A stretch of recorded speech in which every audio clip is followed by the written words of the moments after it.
Good morning, everybody. It's Dr. Toger, your friendly neighborhood colorectal surgeon. And many of you who know me or follow me know that last week I was invited to give a speech in Orlando. Or if you didn't know, I'm telling you, okay, I went to Orlando last week. And I was asked to give a speech to a company called Super Patch. And I've recently just sort of met them, the owner of the company and the CEO and the engineer who designed this particular medical device. And I've used it in my own life to positive effect. And so I really do think it serves an important function in the treatment of patients. Now, how quickly can you get someone to welcome this technology into their practice? That is for every physician to decide.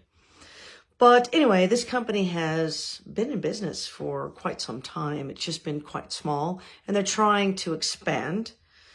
And so one of the reasons to invite me as a medical doctor is because they would like to see physicians reach for this non-medicated technology as opposed to a prescription pad, because prescriptions really do come with a lot of complications. They're extraordinarily expensive. And then if you have to be on a medication for a prolonged period of time, the side effects of those medicines lead you to need other medicines. It's what we call polypharmacy.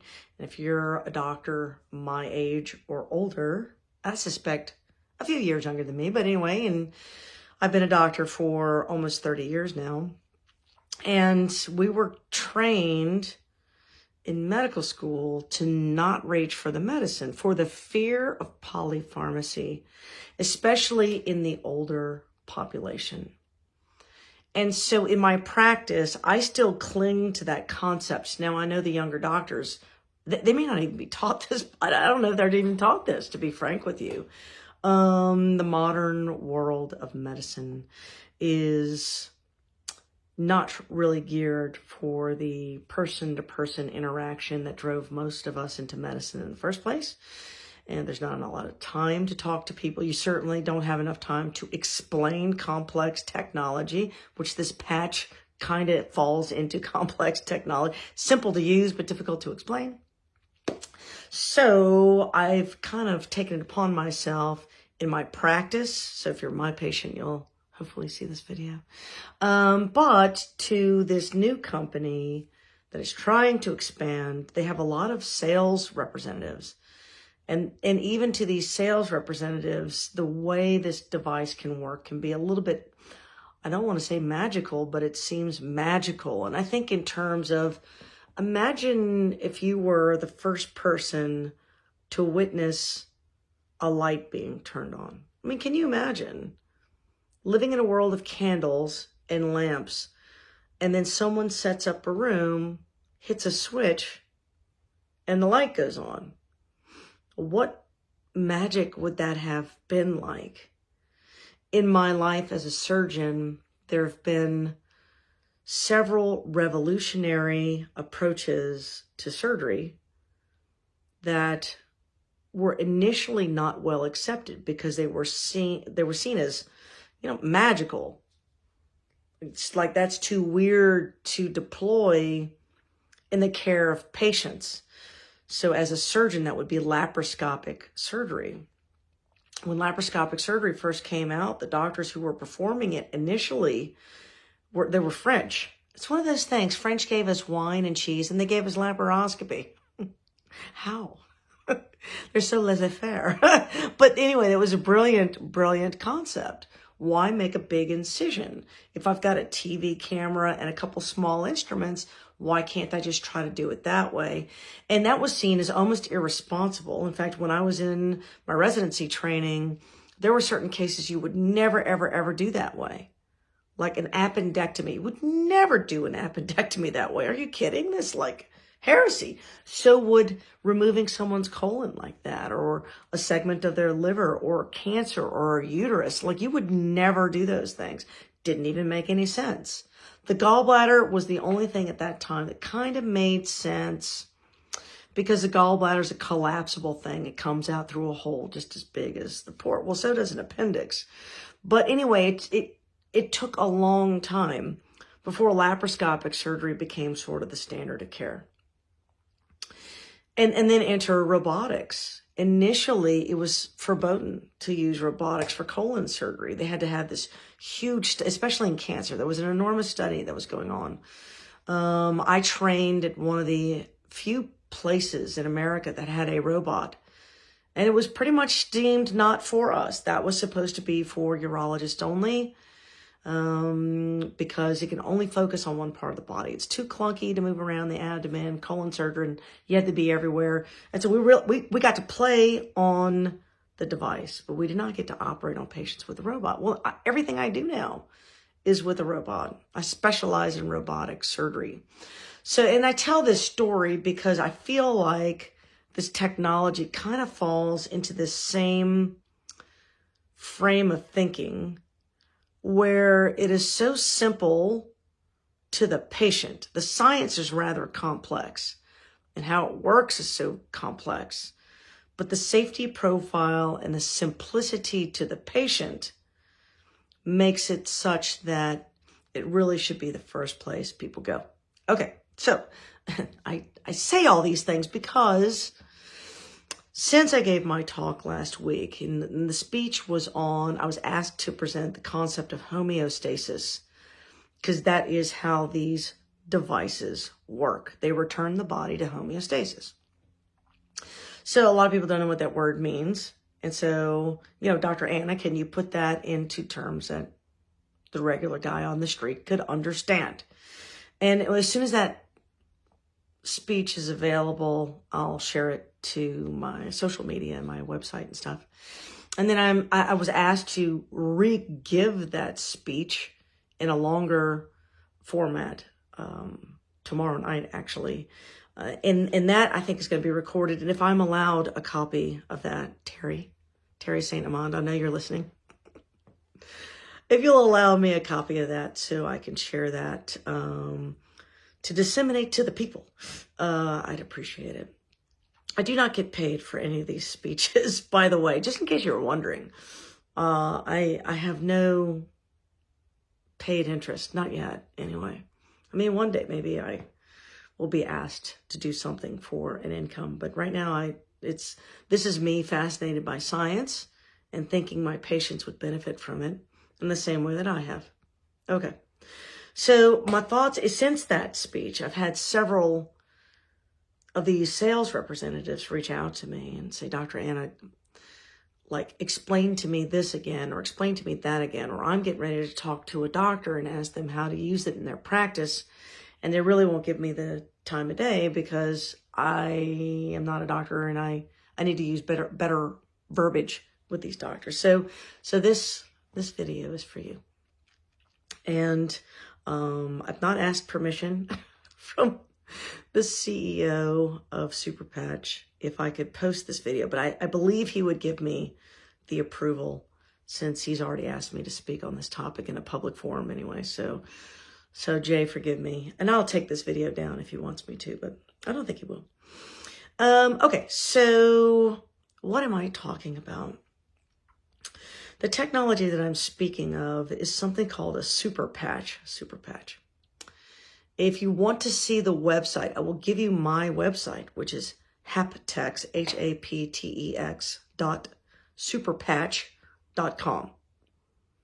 That's just the website that has my face on it that goes to Superpatch.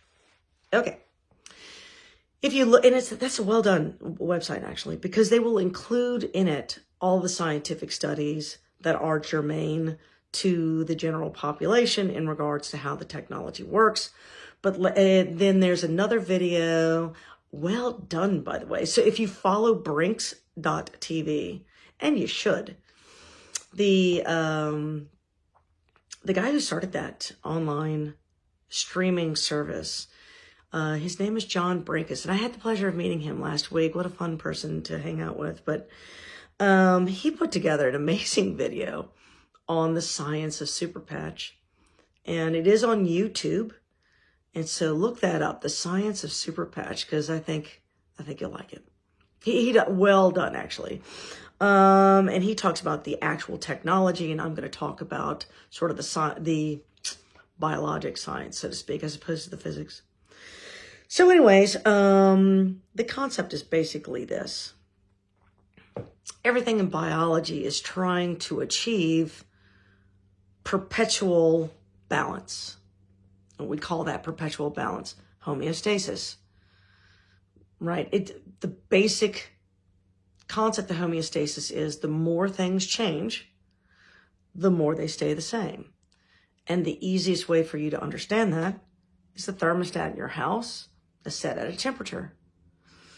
And so when it gets above that temperature, the air conditioner kicks in to cool it down. And if it gets colder than that temperature, the heater kicks in to warm it up. So it really doesn't matter how many people are in a room, how hot it is outside, or anything like that. In the system, when the thermostat is on, the temperature remains reasonably the same. Now, you can overwhelm that system very easily, but for the most part, with the exception of extreme stressors, stays the same, right? This is a concept we all know in the modern world, which is why I use it. So that is homeostasis. Now, each cell in your body is trying to achieve homeostasis with its environment, and they can do so passively over gradients or actively expending energy to get things from the external environment inside, like sugar, or to block things from the external environment, such as certain amounts of sodium. Okay, so that you've got these little ways in which a cell can maintain its own little compartmentalized life. But that cell cannot live alone. It has to live with its neighbors. So it has little communication means by which it communicates to other cells that are like it within an organ. So now that organ can function as a unit. And then, of course, that organ doesn't live in a vacuum either. It's living inside your body. So that organ will talk to other organs, and they will function as a unit. And the way God has made our bodies, it starts with the head. Our brain glues all of these systems together to make sure they're all functioning in homeostasis. Okay? The second the brain goes, you can maintain very baseline homeostasis. So a brain dead person will have a heart rate, a blood pressure, a temperature, but it takes very little for the wheels to fall off in that scenario because the brain is not there to coordinate. Okay, so your brain is actually important. We think of our brain as being thoughts and memories and mental illness and those kind of things, and we don't think of that brain as being directly responsible for the coordination of the rest of our body. The other aspect that we don't really consider is the microbiome, which are the GI tract bacteria that make the neurotransmitters your brain uses to communicate with the rest of the body. So there is a gut-brain axis that is critical to biologic life in mammalian systems. And I suspect in reptilian, but I'm not a veterinarian, so I don't know. But I do know in humans, critical. Life is critical, requires the brain, the microbiome in your gut.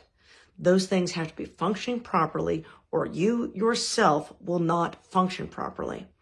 In the modern era, you've heard me talk for the last 2 years, very long-windedly, I know, that modern life is destroying the microbiome, and because the microbiome is being destroyed, it throws off the brain, and when the brain doesn't have the proper signals and neurotransmitters, the rest of your body suffers. And so that most modern disease is coming from damage to the microbiome as well as our brains. Okay. Yeah, back up. Technology. Oh my God, Toker, get online. Okay, this technology uses a very specific concept that we all are aware of, and that is our skin has sensory input to our brains, which is why we know when we touch something hot, we withdraw our fingers. It happens instantly. before you can even say, ouch, your body has felt the heat and removed it to limit the damage. Okay, our skin has this capability. Okay. So if negative signals can go from the skin to your brain and create a reaction and a feedback loop, then positive signals can go from your skin to your brain to calm things back to baseline. Okay? These patches contain a very specific pattern, and there's a lot of different pathways to the brain, one for sleep, one for pain control, one for anxiety, one for your metabolism, one for your balance, one for your immune system and your vascular control. And so the brain has a lot of these different pathways. And so based on Nobel Prize winning science, an engineer has figured out how to use that science with a practical application in a 2-inch by 2-inch Band-Aid that has little ridges on it. You cannot feel this Band-Aid when it hits your skin. It doesn't hurt. It's not like it's got needles or anything in it. There's no medicine in it. Anyone can use it. If you are human, if you are human, you can use this to positive effect. It can be used in children or infants or old people, pregnant people, lactating people, no matter what medicine you're on, no matter what your issues are, there's no contraindication to placing a patch on a person, okay? The way it works is each individual patch, depending on what pathway it's signaling, sends, for lack of better words, a QR code or a computer code or a Wi-Fi signal. I don't know what you want to consider it, but sends a signal from your skin to your brain to return to baseline homeostasis, no matter how out of whack it is. This is not a curative device. It's not even a treatment device. What are we treating? All we're doing is setting you back into homeostasis. And if your brain can settle down into homeostasis, it allows the organ systems to do the same. So just like a Band-Aid does not cause your skin to heal, it doesn't. It just protects the wound and allows your body to heal itself. This is kind of a mental Band-Aid. It's not going to cure anything. It doesn't allow you to heal. It personally is not healing anything. But it protects that pathway by keeping it in line and allows your body, if it's capable of healing, to proceed to that end goal. Okay, so in other words, if you have anxiety and you put on one of these peace patches, it doesn't take long before you realize you're really not anxious anymore. Now, take off the patch, your anxiety returns. This is why this is not a cure. But for the time that is on your body, your brain signal that says craziness and anxiety calms down. You don't need that. You're not being chased by a dinosaur right now. You can calm down. It's okay. The Viking hordes are not after you. And sure enough, you kind of do calm down. It helps you regain your own faculties, for lack of better words. I don't know if I've explained that properly, but that's the whole point of this video. So, super patch, I think it's valuable in the medical world as the first place to go. Diet, nutrition. This is in the physical therapy category, believe it or not. It's physical therapy before we reach for medications and surgeries. There are still a ton of people who are going to need medicines and surgeries. I mean, this is not going to 100% remove those things, but it certainly could be the one thing that keeps you from needing a medicine, right? So if you're a type 2 diabetic, you could change your diet and maybe never need diabetic medications. So if you're anxious, you can do meditation and stretching and infrared sauna and a peace patch, and you may not ever need medications for the anxiety. That would be the whole hope. I know personally the pain patch and me, it's fixed 90% of the pain that I was complaining of and has allowed me to start exercising again, which is invaluable. Did it remove 100% of the pain? No. If I take the patch off, does it hurt? Yeah. Didn't cure anything. But I can wear it when I'm exercising and exercise. Whereas before, I was just hurting. Nothing would make that pain worse. And I sat on the couch and the pain got worse and worse because I wasn't moving. Right? So that is how I have found it in my own personal life. I would like to use the pain function, the stress function, the balance function, and then the immunity function in my own patients to improve their recovery after surgery. So if you're interested in that concept, follow me. I mean, you know, I am happy to give speeches on this particular topic because I find it fascinating. All right. Very long-winded. I hope y'all don't mind. But anyway, have a good Sunday. And I will post videos as soon as I can.